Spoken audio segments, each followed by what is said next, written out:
On a quiet country road near Warrington, police officers arrived at a seemingly routine traffic accident. A lorry overturned.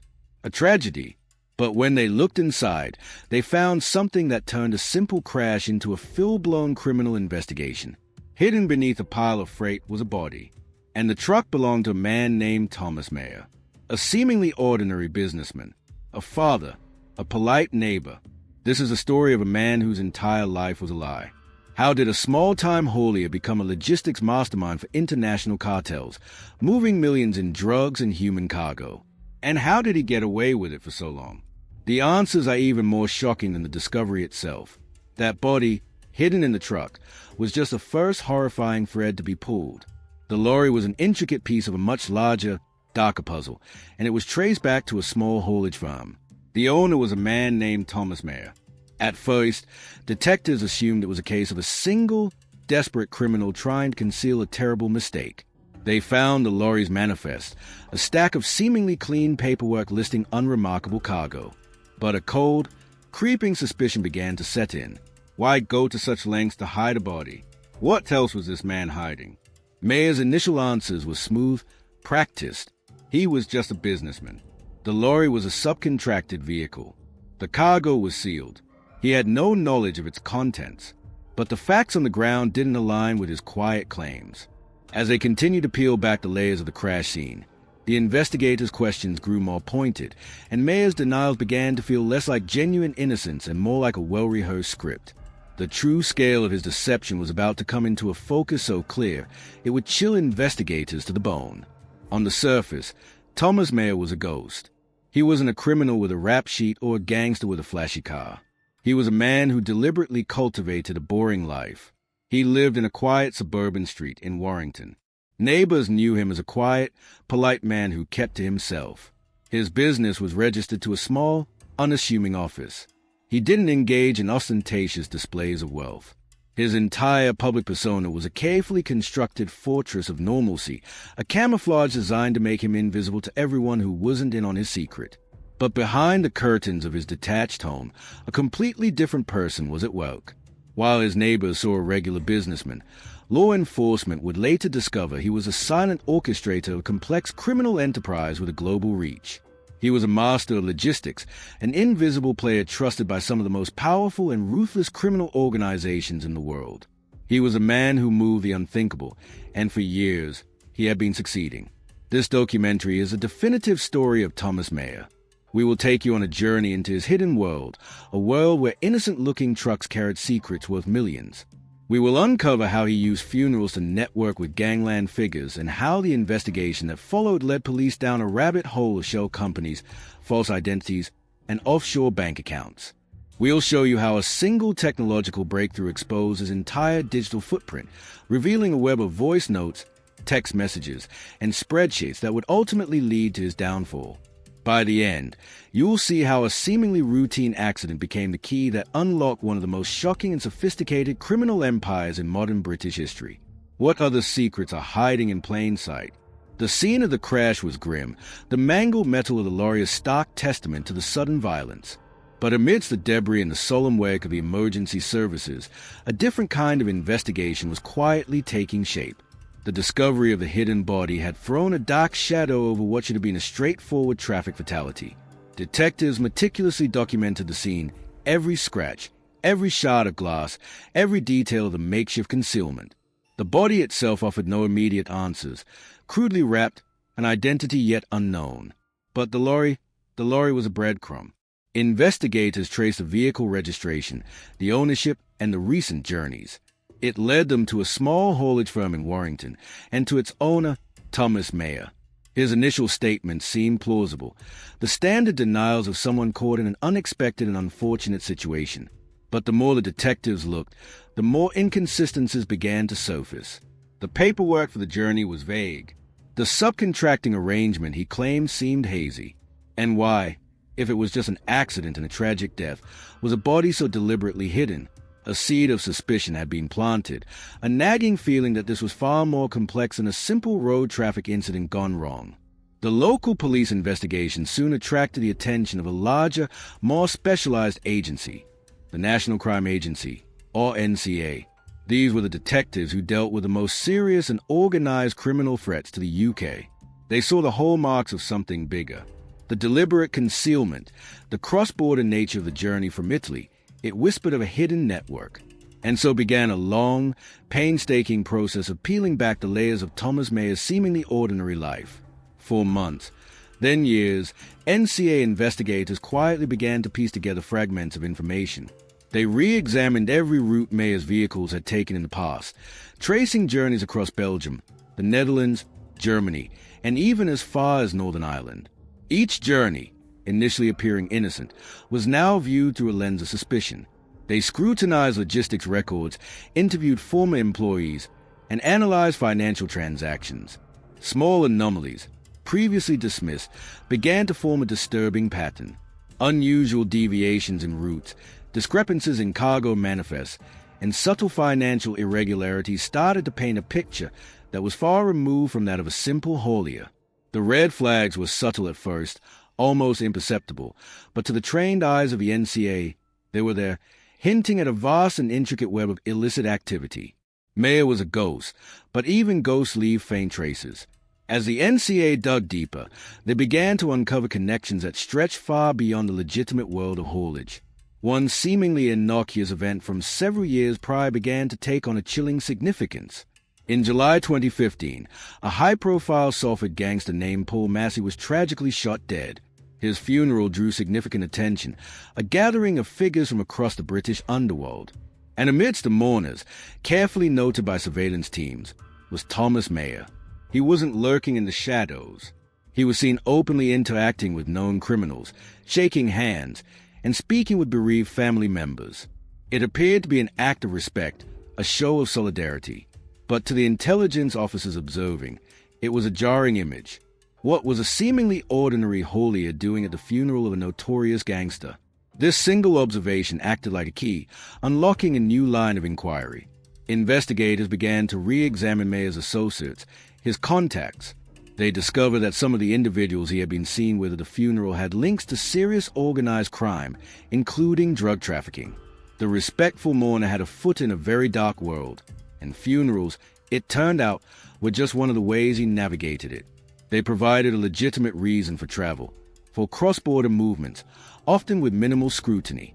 The NCA began to suspect that these solemn occasions were not just about paying respects. They were networking events, opportunities to conduct business in the shadows, using grief as a perfect cover. While the traditional investigative work was slowly building a case, a silent revolution was taking place in the digital realm. Across Europe, law enforcement agencies were targeting a highly sophisticated encrypted communication network favored by criminals, encrypted. These were specially modified mobile phones, costing thousands of pounds, promising military-grade anonymity. They were the preferred method of communication for the underworld, the digital safe haven where criminal enterprises planned and executed their operations, believing their secrets were impenetrable. But in early 2020, that illusion of security shattered. French police, in a groundbreaking operation, managed to infiltrate the EncroChat network.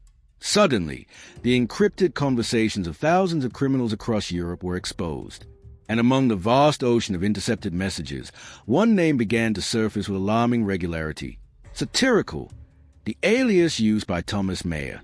For the NCA, who had been painstakingly building their case brick by brick, this was a seismic event they had been waiting for. The EncroChat hack provided an unprecedented window into Maher's secret world, revealing the true extent of his criminal activities in a way that traditional surveillance and intelligence gathering never could. The digital walls had come crashing down. With the digital vault of EncroChat cracked, a sprawling criminal empire that had operated in plain sight for years was finally exposed. Thomas Maher wasn't a lone wolf or a small-time dealer. He was a logistics ghost, the silent, trusted arm of some of Europe's largest cartels.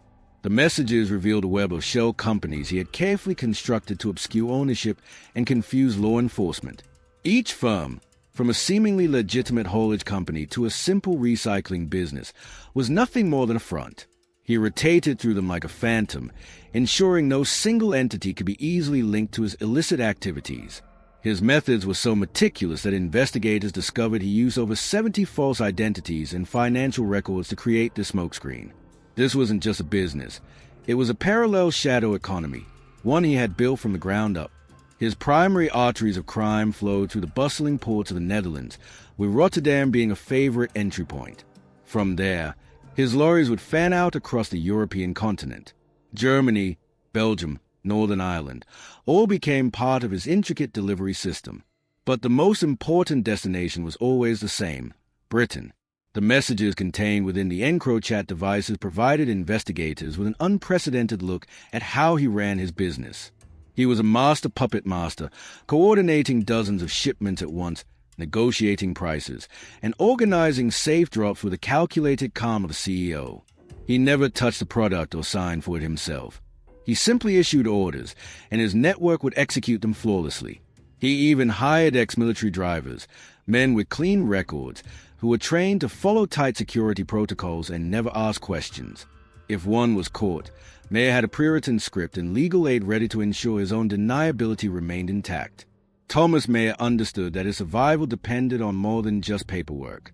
It depended on pure ingenuity and audacity. His smuggling tactics were not born out of desperation, but from an industrial-level meticulousness. His lorries were more than just transport.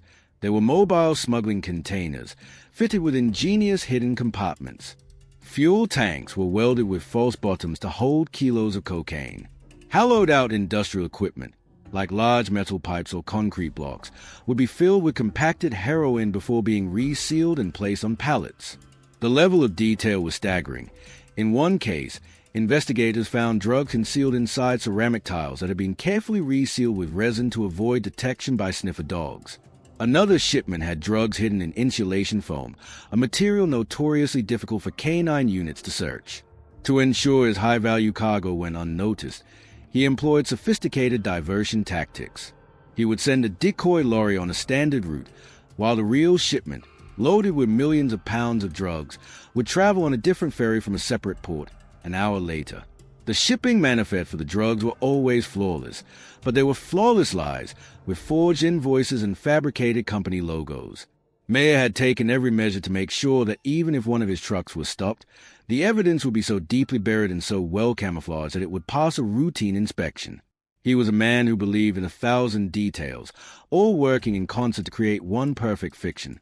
Armed with this unprecedented digital map of his empire, the NCA knew they had their man. But they needed to catch him in the act. The final move was a high-stakes gamble. A load was scheduled to arrive from Europe, a major shipment clearly outlined in Maher's EncroChat messages. Instead of intercepting it at the port, the NCA made the audacious decision to let it go. They had everything they needed on paper, but they wanted to see the final piece of his operation with their own eyes. For 36 hours, the NCA followed the lorry. It crisscrossed back roads, made multiple stops, and deviated from its declared route, all classic drug-running maneuvers. The tension for the surveillance teams was immense. Any mistake, any wrong turn, and the entire operation could be compromised. But they didn't lose it. The lorry eventually pulled into a private barn in Shropshire, and minutes later, in a separate vehicle, Thomas Maher himself arrived.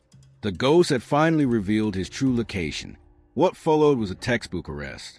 As Maher stepped out of his car, officers in unmarked vans moved in. Caught mid-call on his EncroChat phone, he instinctively tried to crush it underfoot. It was too late. He was taken into custody, silent, his demeanor still unnervingly calm. Simultaneously, a series of coordinated raids were executed at his properties in Warrington, Spain, and the Midlands. The search teams were armed with the specific information from the EncroChat hack, and the results were stunning. In total, authorities recovered £600,000 in cash, a haul of multiple encrypted phones, and business records showing thousands of fake invoices. The most tangible evidence of his wealth, however, was his personal collection, a stash of designer watches and jewelry worth over £100,000. He had hidden a small fortune in plain sight, but the final, undeniable evidence of his global empire was now in the hands of the police. The curtain had finally fallen on the life of Thomas Maher. In the quiet confines of a courtroom, the dramatic culmination of the investigation finally took place. Thomas Maher, the man who had effortlessly navigated the worlds of suburban normalcy and global crime, stood before the judge. He tried one last time to cling to his facade, arguing he was nothing more than a simple consultant, a middleman caught between larger powers. But the prosecution methodically laid out the EncroChat messages, voice note by voice note, spreadsheet by spreadsheet. Each line of code, each casual confession, was a nail in his coffin. The court saw a cold, calculating orchestrator who bragged about his holes and casually dismissed losses as a cost of business. There was no denying the evidence. He was found guilty of conspiracy to traffic cocaine and heroin and sentenced to 14 years in prison. Justice was served, but it was far from over. For all his talk of being a humble businessman, Thomas Maher's true worth was only revealed after he was behind bars. The court didn't just give him a prison sentence. They hit him where it truly hurt, his hidden fortune. A civil recovery order was issued, a powerful legal tool designed to seize assets acquired through criminal means. It was a final, systematic dismantlement of the empire he had built. Investigators seized everything, from his family home in Warrington, a symbol of the quiet life he pretended to live, to the luxury villa in Spain and his hidden properties in Dubai. The watches, the cash, the vehicles registered under shell companies in the Isle of Man and Liechtenstein, all were confiscated. This was more than a fine. It was a complete financial annihilation. It sent a clear message that a criminal would not be allowed to enjoy his ill-gotten gains, no matter how clever he thought he was. It was a final, powerful act of justice, stripping the man of the very wealth he had risked everything to gain. Even after being convicted and stripped of his wealth, Thomas Maher remained a vault. He never spoke, never gave a name, and never cooperated with law enforcement. His silence was not born of loyalty, but of the cold, hard logic of the criminal world. His communications revealed cryptic references to his superiors, referred to only as the Office and Alpha. To this day, the identities of these figures remain a mystery, a testament to the true scale of the network Maher served. But there was another mystery, one that lingers like a shadow over the case. Investigators found dozens of shipments documented in his EncroChat records that were never found. A vast amount of drugs, and a network of drivers who got away clean, remains unaccounted for. What other secrets were hidden in the labyrinth of his logistics? What did we miss? As the final warrants were served on his home, officers found one last detail that spoke volumes about his character, an unused, encrypted phone hidden inside a hollowed-out book. Its battery was removed, but it was ready, a backup, a last resort, a sign that even in his final moments of freedom, Thomas Maher was prepared to disappear. The story of Thomas Maher is a chilling window into the future of organized crime, where the line between a respectable businessman and a global criminal is blurred by technology and deception. It is a story that proves the war on crime is a constant race between law enforcement and the criminal mind. The police may have dismantled Maher's empire, but as the final messages in his encrypted chat suggest, a new one is always rising to take its place. The question is, how many other ordinary men like him are operating in plain sight? What do you think happened to the unfound shipments? And what new technologies are criminals using today that we don't even know about? Let me know your thoughts in the comments below. And if you're as fascinated by true crime as we are, hit that subscribe button to join our community and never miss a new case.